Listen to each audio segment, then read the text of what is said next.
Slayer finally gave in, the Anthrax betrayal, and new Judas Priest is coming earlier than we thought. Metal is live and well, so let's see what keeps it going today. Here you go. Slayer finally gave in. The legendary Slayer finally gave in and did what we on this show have been asking them to do for a long time. Called it for what it is and announced a proper Latin American tour. Awaiting the hour of reprisal, no time slips away. So in addition to the 40th anniversary of Rain and Blood shows scheduled for the United States, of which we talked earlier, Slayer will be performing the entire album live with stops in Mexico, Colombia, Chile, Argentina and Brazil, with the support from Creator, Power Trip and gazillion other incredible bands. So on behalf of all the metal pilgrims around the world, first of all, thank you Slayer for doing this, and secondly, well, can we please now take it worldwide, or at least take it to Europe? Because I don't know about you, but I really, and I mean like really, want to see that show. And here guys, first of all, I just wanted to apologize for my voice in this video. As you can hear, I have a bronchitis and an insane fever while recording this, but nevertheless, if you don't absolutely hate me for this, I just wanted to point out that only around 30% of the people who watch my videos are actually subscribed to this channel. So if you're not one of those, and especially if this is not the first video you're watching here, I would really, and I mean like really appreciate it if you would consider subscribing right now. Let's continue building this amazing heavy metal community together. Death Return.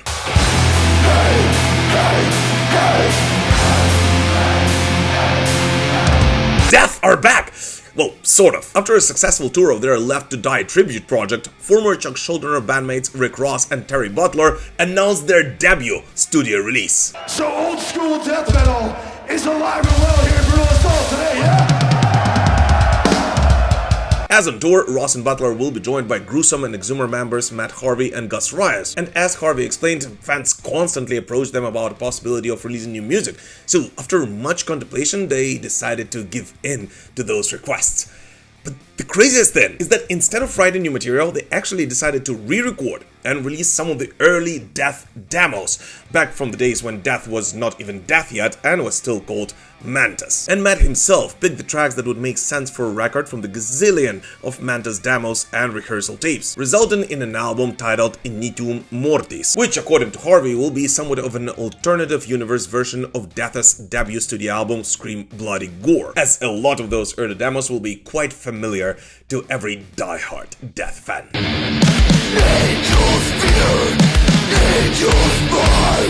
As Terry Butler added, the Initium Mortis project is a great opportunity for younger fans to hear those tracks with good production, because the initial demo tapes were recorded on a boombox and became almost inaudible by the time someone got them through tape trading. So now younger fans will actually have an opportunity to hear how death metal scene started out back in the early 80s, with the first single off of it, Archangel, already being out, and the full Initium Mortis record being released on July 17th via Relapse Records. And here guys, as always, a huge shout out and a thank you to all my patrons and all of the YouTube channel members. Guys, it is thanks to you and thanks to everyone who purchases Metal Pilgrim merch from all around the world that I am able to release these videos for you amidst all the craziness of living in Ukraine. And yes, if you would like to order Metal Pilgrim merch or become a patron and support the show, I would really be thankful for it. And all the links to do that will of course be in the description to this video. Anthrax betrayal. Now, first of all, Anthrax made their show in Sofia, Bulgaria a rather special one for everyone attending this concert, including myself, as it was on it when New York thrash metal veterans premiered their brand new single, It's For The Kids. Yeah, in case you guys missed it, It's For The Kids is the band's first single from their upcoming Cursum Perficio album, due to be released on September 18th, and the first new studio record since 2016. And I'll be honest with you, hearing that song live was a lot, and I mean like a lot of fun. Although some of the fans did of course notice that the song was so new that Joey Belladonna actually had to look up the lyrics from time to time. It's for the kids.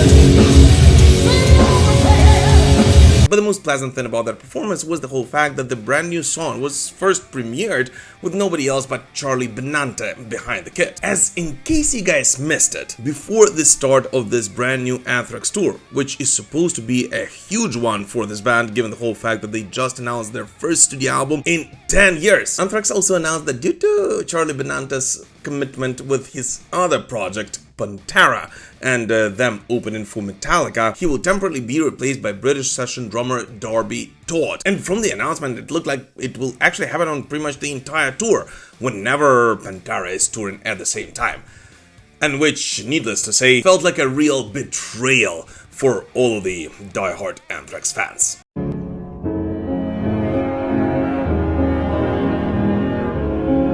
But no, after kicking ass with Pantera in Frankfurt, Metallica, the show which I also happened to attend for my birthday, Charlie still was able to join his main band, and I think it was pretty awesome that the band waited for Charlie to perform their brand new song live for the very first time, and did not do that during their first show in Athens with Darby Todd. And even cooler than that was to see actual kid headbanging to It's for the Kids in Sofia.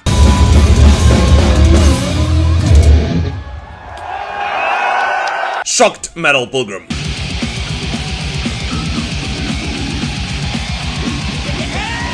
As most of you guys know, last week I was able to attend Metallica and Iron Maiden concerts in Frankfurt and Sofia, Bulgaria. And in all honesty, I'm still shocked and I still cannot believe what I saw. And not really only because of Metallica and Iron Maiden, of which I will talk. I plan to record proper reviews of both concerts, and I am still going to release them, but as you can hear, I'm a little sick, and there was an attack on KF, so I had to postpone it for early next week. But rather because of all of you guys throughout last week, I met so many metal pilgrims from all around the world that I still cannot believe this. No, seriously, I always thought that we have this little YouTube bubble, a small community, and we love each other and everything, but I always thought that, hey, this is only on YouTube, and we don't really, take it offline. But it's not! I'm serious, I have taken more than 100 photos with fellow metal pilgrims all around the world during the past week.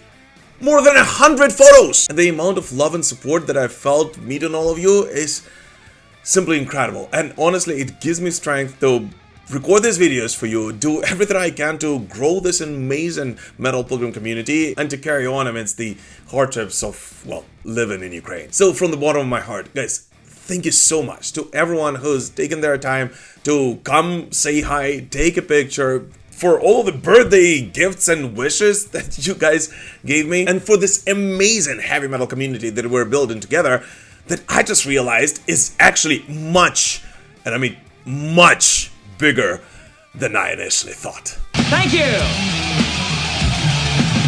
Darkthrone's final chapter.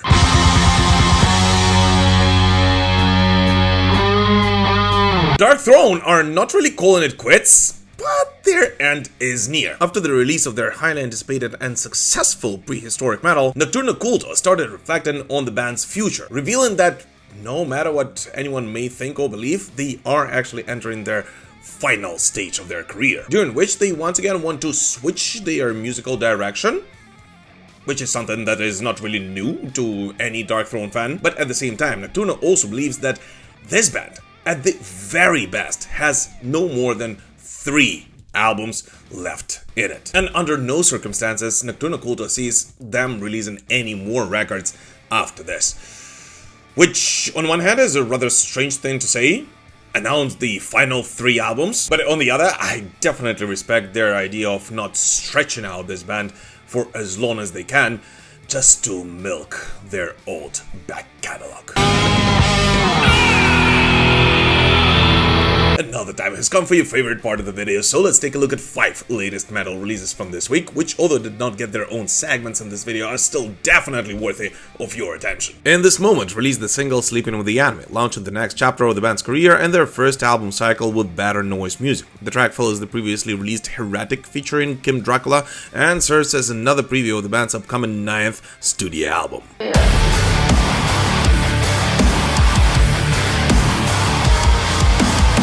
Stryper released I'm Alright, I'm Okay, the first single from their upcoming album due later this year via Frontiers Music. Michael Sweet described the song as a blend of band's classic mid-80s sound, elements from their early 90s output, and a modern approach. Lyrically, the track is built around perseverance and remaining strong through difficult situations.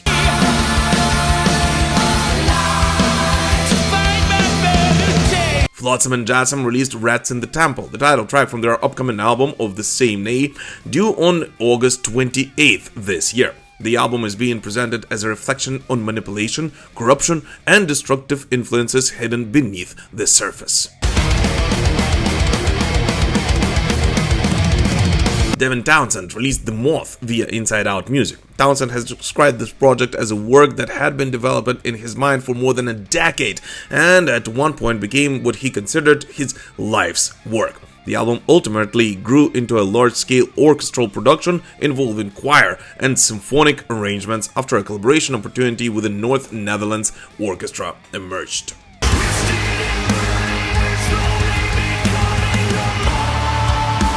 Moonspell released Cross Your Heart, the latest single from their upcoming album Far From God, due on July 3rd via Napalm Records. According to vocalist Fernando Ribeiro, the song explores themes of devotion, sacrifice, and the dark side of human relationships, continuing the album's gothic and romantic atmosphere. This is another life. This is another time. Sepultura's Last Dance.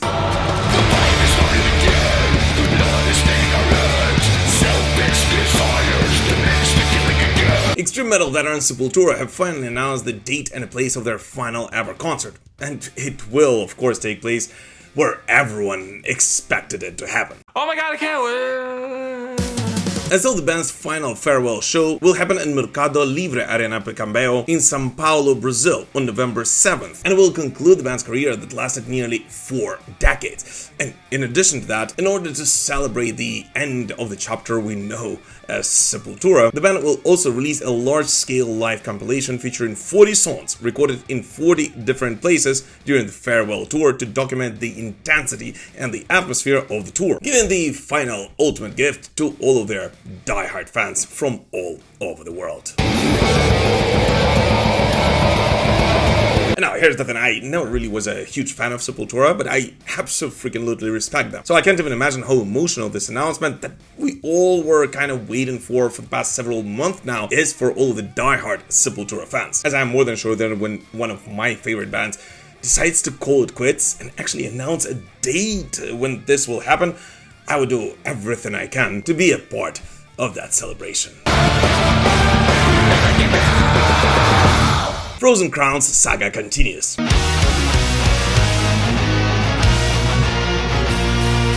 Italian power metal house Frozen Crown announced their 5th studio record titled The Legend of the Six Kings, due to be released on October 2nd via Napalm Records. I've been trying to find my way.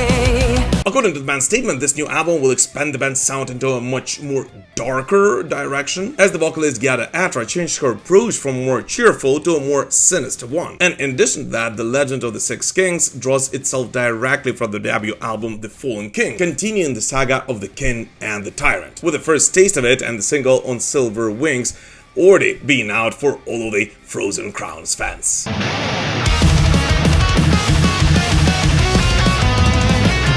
In addition to that, the band's drummer Nisa Tomasini has apparently become a much more integral part of the songwriting process, alongside the stable songwriting duo of Atro and Federico Mandelli. And of course, this album will be the first one featuring Frozen Crown's brand new guitarist Aleksandra Stamenkovic from Serbia, who, as a reminder, joined this band earlier this year. The Dark Side of Kamelot. What a week for power metal fans! American power metal veterans Kamelot have announced their 14th studio record titled Dark Asylum, due to be released on August 28th this year, and also via Napalm Records. As Kamelot mastermind and guitarist Thomas Youngblood said, this new album follows a soul trapped inside a world of masks, fractured memories, and psychological torment, wandering the endless halls searching for truth, identity, and redemption. Wow.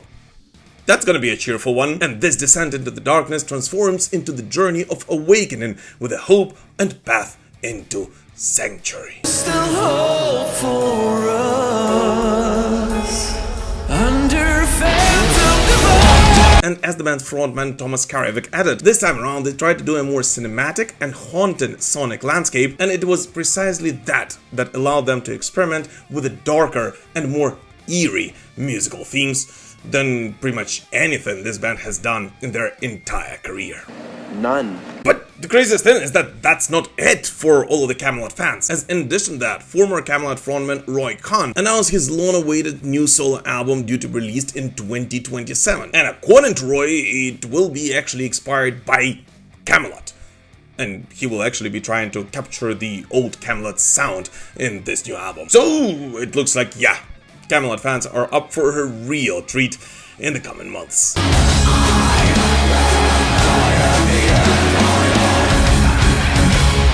Judas Priest go classic. The new Judas Priest album is coming, and this week the band's bassist Ian Hill opened up a curtain about what we might expect from it. It's more along the lines of Invincible Shield, but a lot more direct. And so in a new interview with the Spanish podcast Metal Journey, Hill said that the style of this new Judas Priest album will be way more traditional than what we've seen lately, and teased it to be way more direct than its predecessor Invincible Shield. And here's the thing, I think this is actually an awesome move. As well, I guess it's no secret that I'm a huge Judas Priest fan, and unlike some fans, I actually like their entire catalog. No, let me get that straight. I love their entire catalog, from Rockroller till Invincible Shield. In my opinion, both Firepower and Invincible Shield were amazing records, a true masterclass of what a modern Judas Priest album should sound like. But given the whole fact that lately this band has gotten such an influx of young fans who are discovering the entire Judas Priest discography for themselves, including their earlier output, and given how much love their earlier output has started receiving, at least online lately, I think it would be simply incredible if Judas Priest would include a bit more of that traditional old school Judas Priest into their next record.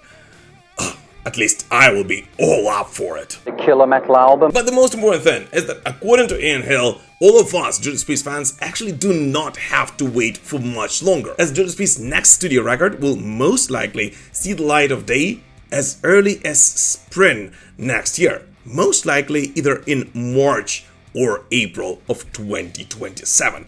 Which means that there is a very, and I mean very high chance that we might actually hear something new from Judas Priest this year already. And which, if you think about it, is simply mind-blowing by itself already. As being at the 57th year of their existence, and having just released Invincible Shield 2 years ago, this band simply refuses to slow down. And that's exactly why they're still metal guts. But anyways, what new music did you listen to this week? Please let us know in the comments. As always, thank you so much for watching this video, guys. Please don't forget to like it, comment under it, spread the word about this show, and of course subscribe to it. And of course join our communities on Instagram, X, Threads, Discord, and anywhere else you can post content these days. I actually post quite a lot of content that is quite different from YouTube one there as well. But most importantly, thank you so much for all your support, and we will prevail. Slava Ukraini!